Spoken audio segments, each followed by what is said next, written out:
अस्सलाम वालेकुम। आपसे गुजारिश है कि इस वीडियो को पूरा देखें, एंड तक देखें और इसको आगे भी फॉरवर्ड करें। आजकल सोशल मीडिया पर पीर हक खतीब सरकार और इकरारुल हसन जो मरूफ एंकर हैं उनका चर्चा आम है। इकरारुल हसन साहब ने खतीब हक खतीब सरकार को चैलेंज किया है कि वो उनको बेनकाब कर देंगे, जो उनके ट्रिक्स हैं वो बेनकाब कर देंगे। मैं पीर सैयद अनीस गिलानी जो कहूँगा हल्फन कहता हूँ कि सच कहूँगा।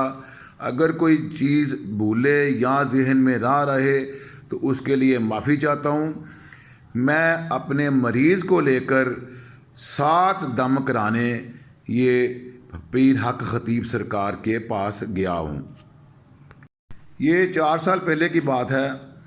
मैंने भी सोशल मीडिया पर पीर हक खतीब सरकार की करामात देखकर मैंने भी फैसला किया कि मैं अपने मरीज़ को लेकर वहाँ जाऊँगा।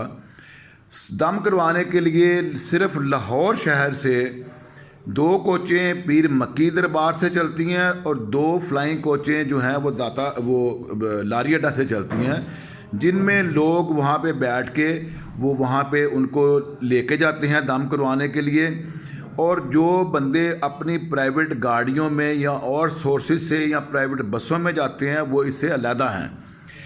ये जो जब मैंने अपनी गाड़ी पे भी सफ़र किया और मैंने उन फ्लाइंग कोचों में भी सफ़र किया, मुझे मौका मिला।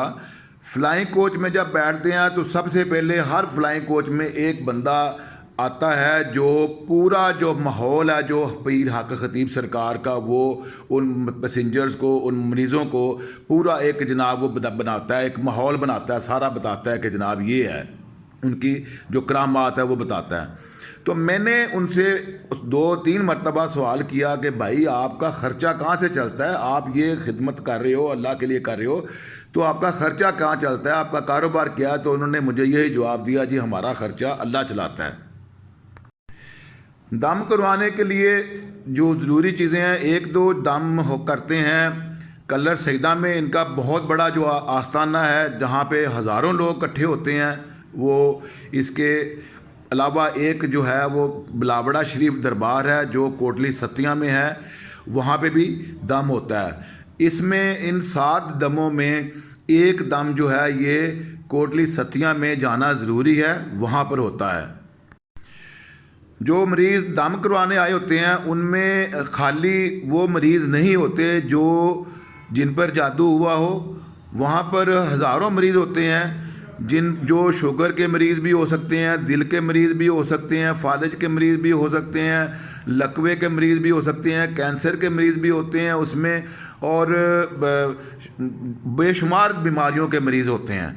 लेकिन मेरी जो सवाल है ये है कि जो भी वीडियो पे जो पीर हक खतीब सरकार जब दिखाते हैं लोगों की मुंह से कीलें या सुइयाँ निकालना या उनकी आंखों से चेन निकालना, तो सिर्फ यही चीज़ जो दिखा के देखी जाती है कि ये जनाब हुआ है तो ये जनाब शफा हो गई है। लेकिन मेरा सवाल पीर हक खतीब सरकार से ये है कि सिर्फ जादू के मरीज़ की अगर आप इलाज करते हैं तो फिर दूसरे मरीज़ वहाँ पर क्यों आते हैं या आप उनको क्यों बुलाते हैं? और दूसरा सवाल ये है कि अगर जादू के मरीज़ को भी आप करते हैं तो सिर्फ एक ही मरीज़ वहाँ पर ठीक क्यों होना दिखाया जाता है, बाकी मरीज़ों को ठीक होना क्यों नहीं दिखाया जाता? मेरा जो अगला सवाल है पीर हक खतीब सरकार से कि आप वलीउल्लाह होने का दावा करते हो। वलीउल्लाह होना मेरे या किसी भी लोग के जो है वो उसके ख़िलाफ़ या उसके जो है कोई उसका नुकसान नहीं है कि आप कोई वलीउल्लाह हो जाए या वलीउल्लाह ना हो। वो वलीउल्लाह होना रब का मामला है, मेरे प्यारे रब का, और एक बंदे का मामला है। जिसको अल्लाह ताला चाहता है अपना वलीउल्लाह बना लेता है, अपना दोस्त बना लेता है।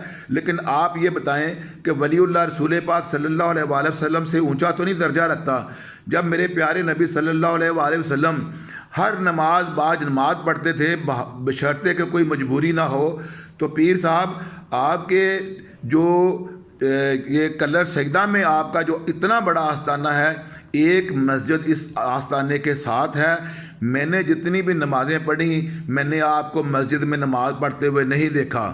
اور بلاوڑا شریف میں بھی جہاں پہ آپ کا دربار شریف ہے وہاں پر تھوڑا سا ہی قریب ایک مسجد ہے جہاں پر ہم لوگوں نے نمازیں پڑھی. میں نے آپ کو بھی وہاں پر نماز پڑھتے نہیں دیکھا.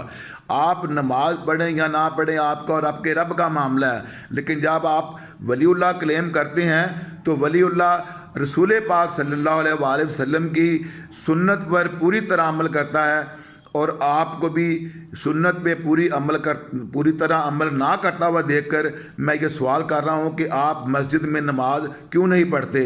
گھر میں آپ پڑھتے ہیں یا نہیں پڑھتے, اس سے میرا معاملہ نہیں ہے.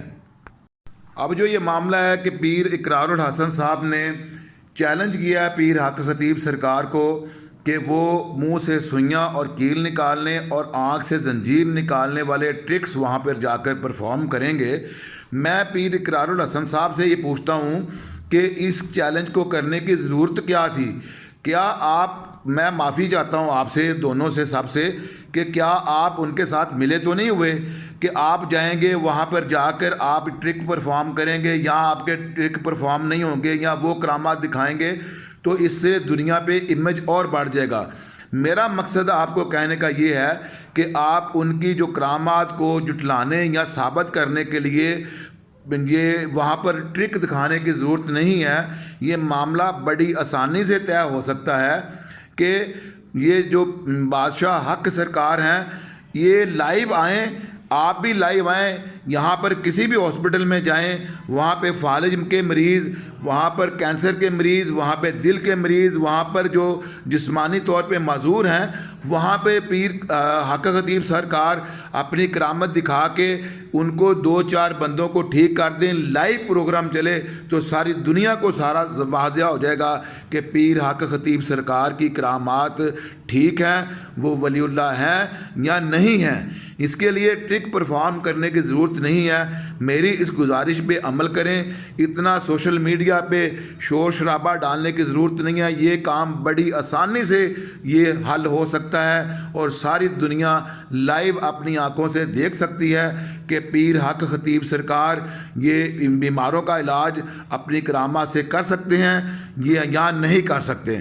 اگر یہ میرے آپ اس بات سے میرے یہ جو جتنے بھی ویورز ہیں, دیکھنے والے ہیں, یہ اس سے ایگری کرتے ہیں تو اس ویڈیو کو آگے فارورڈ ضرور کیجئے گا اور اپنے کمنٹس میں مجھے بتائیے کہ میرا یہ مشورہ یہ ٹھیک ہے یا غلط ہے.